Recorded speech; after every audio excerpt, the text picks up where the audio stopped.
नमस्ते दोस्तों, मेरे चैनल में आप सबका स्वागत है। एक महिला के कथा सुनाने जा रही हूँ। कैसे एक महिला के पास एक भिखारी प्रतिदिन मांगने आता था।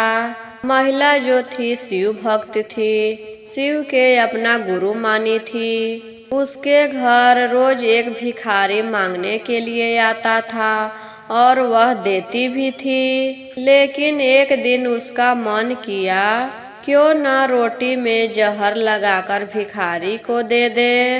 दोस्तों, कथा बहुत ही सुंदर है, शुरू से अंत तक जरूर सुनिएगा। कथा अच्छा लगेगा तो मेरे वीडियो को लाइक करिएगा, शेयर कीजिएगा और मेरे चैनल पर पहली बार देख रहे हैं तो चैनल को सब्सक्राइब कीजिएगा और कमेंट बॉक्स में हर हर महादेव जरूर लिखिएगा, क्योंकि भगवान के नाम लिखने से या बोलने से सब कष्ट दूर होता है। तो चलिए अब कथा शुरू करती हूँ। एक महिला थी। महिला शिव भक्त थी। वह शिव जी को अपना गुरु मानी थी। शिव चर्चा करती थी, भगवान जी से दया मांगती थी। उसके घर में उसका पति था और एक 5 साल का लड़का था। महिला प्रतिदिन सवेरे उठकर नहा धोकर शिव गुरु से दया मांगती थी।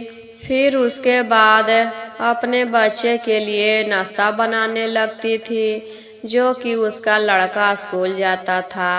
5 साल का था तो वह स्कूल भी जाता था, इसीलिए वह टिफिन बनाने लगती थी। उसके बाद खाना बनाती थी। पति भी खाना खाकर टिफिन लेकर अपना ऑफिस चला जाता था। इसी तरह उसका प्रतिदिन का काम था। जब बेटा और पति चला जाता था तो एक भिखारी उसके घर मांगने के लिए आता था और वह प्रतिदिन आता था। दरवाजा पर आकर कहता था, माई भूख लगा है, खाना दो। बहुत जोर से भूख लगा है, खाना दो। वह महिला जाकर 2 रोटी उसे दे देती थी। रोज उसको 2 रोटी देती थी। जब रोटी देती थी तो भिखारी कहता था, जब तुम बुरा करोगी तो तुम्हारे पास रहेगा, बुराई तुम्हारे पास रहेगा। जब किसी के साथ अच्छाई करोगी तो वह लौटकर तुम्हारे पास आएगा। हमेशा भिखारी 2 बातें बोलता था। जब रोटी मिल जाता था तो यह 2 बातें जरूर बोलता था। यह 2 बातें बोलकर वहां से चला जाता था। अब एक दिन क्या होता है, महिला को सोकर उठने में लेट हो जाता है। स्नान ध्यान की, पूजा पाठ की। जब बच्चे के लिए नाश्ता बनाने लगी तो समय हो गया बच्चा के स्कूल जाने का। तो बच्चा था वह उस दिन भूखे स्कूल चला गया। उस दिन बच्चा नाश्ता भूल गया था, स्कूल नहीं ले गया था, ऐसे ही चला गया। जब उसका पति ऑफिस जाने के लिए तैयार होने लगा तो उसको पति का रुमाल नहीं मिल रहा था। कभी कभी ऐसा होता है कि सामने रखा हुआ चीज भी दिखाई नहीं देता है। उसी तरह उस दिन रुमाल भी बहुत ढूंढ रहा था। तब अपनी पत्नी को बुलाता है, सुन रही हो, मेरा रुमाल नहीं मिल रहा है। उसकी पत्नी आती है और अलमारी खोलती है तो रुमाल मिल जाता है। पत्नी रुमाल देती है और कहती है, सामने रखा हुआ चीज भी दिखाई नहीं देता है। तो पति भी कुछ बोल देता है, फिर पत्नी बोलती है। इसी तरह दोनों में झगड़ा हो जाता है। उसी चलते महिला का सुबह सुबह मूड खराब हो गया। तभी भिखारी चिल्लाया, माई माई खाना दो, बहुत जोर से भूख लगा है। अब तो महिला पहले से ही मूड खराब था।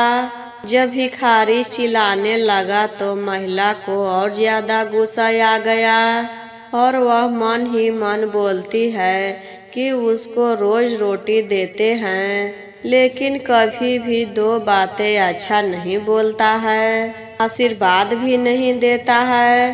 पता नहीं क्या बोलता है, कुछ समझ में भी नहीं आता है। आज इसके रोटी में जहर लगा कर दे देते हैं, तभी इसको समझ में आएगा। ना भिखारी रहेगा और ना ही मांगने के लिए आएगा। और वह खीस में रोटी लेती है और रोटी में जहर लगा देती है और देने के लिए जाने लगती है। फिर उसको दया आ जाता है, बुद्धि हो जाता है, यह हम क्या कर रहे हैं, यह तो बहुत बड़ा गलती करने जा रहे थे। भिखारी मेरा क्या बिगाड़ा है जो आज हम उसको मारने के लिए जा रहे थे। यह कितना हम गलती कर रहे थे। तब वह रोटी लेकर फिर किचन में चली जाती है। फिर दोबारा दूसरा 2 रोटी बनाकर भिखारी को दे देती है।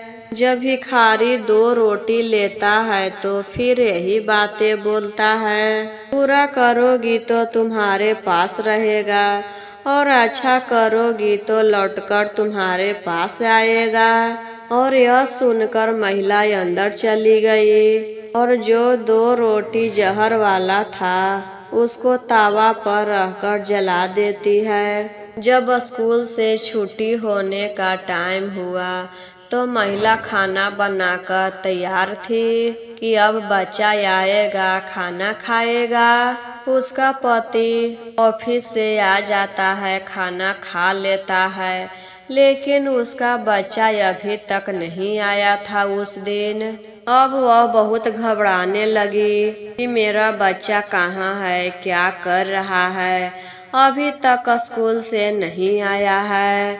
ऐसा होता है ना, जब बच्चा स्कूल से नहीं आता है तो मन बहुत घबराने लगता है, मेरा बेटा कहाँ है, क्या कर रहा है। हर तरह तरह के मन में बातें आने लगता है। 1 घंटे के बाद उसका दरवाजा कोई खटखटाता है। जब महिला दरवाजा खोलती है तो देखती है कि उसका लड़का खड़ा है। एकदम कपड़ा गंदा था, कपड़ा में मिट्टी बालू लगा हुआ था और पूरा कमजोर हैरान जैसा दिख रहा था। महिला जैसे ही अपने बेटा को देखती है तो गोद में उठाकर अंदर ले जाती है और पानी पिलाती है और पूछती है, बेटा तुम्हारे साथ क्या हुआ है और इतना देर से क्यों आ रहा है। तब लड़का बोलता है, मम्मी आज हम कुछ खाकर नहीं गए थे और टिफिन भी नहीं लेकर गए थे। तब हमको चक्कर आ गया और हम रास्ते में ही गिर गए थे। वहाँ पर दूर दूर कोई नहीं दिखाई दे रहा था।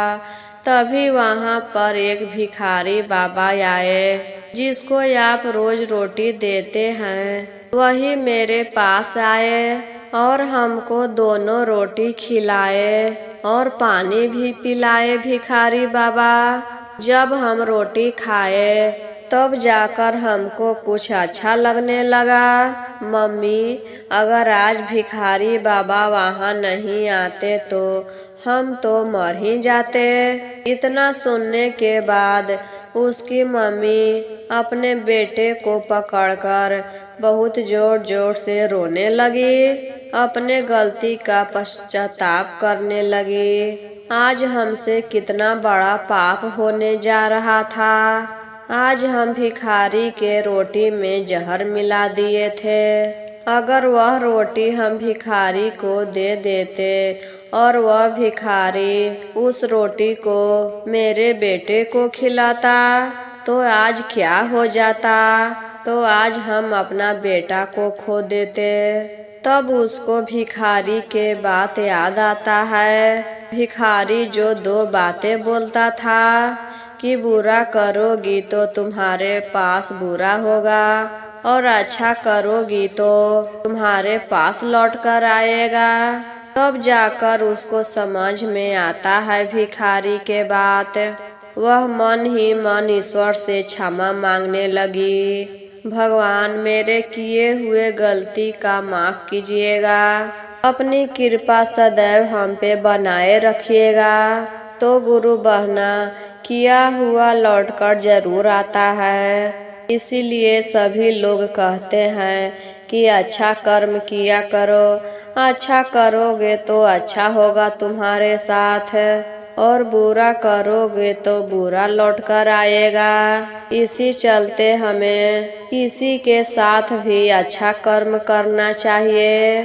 तो आशा करती हूँ यह कथा आप सभी को अच्छा लगा होगा।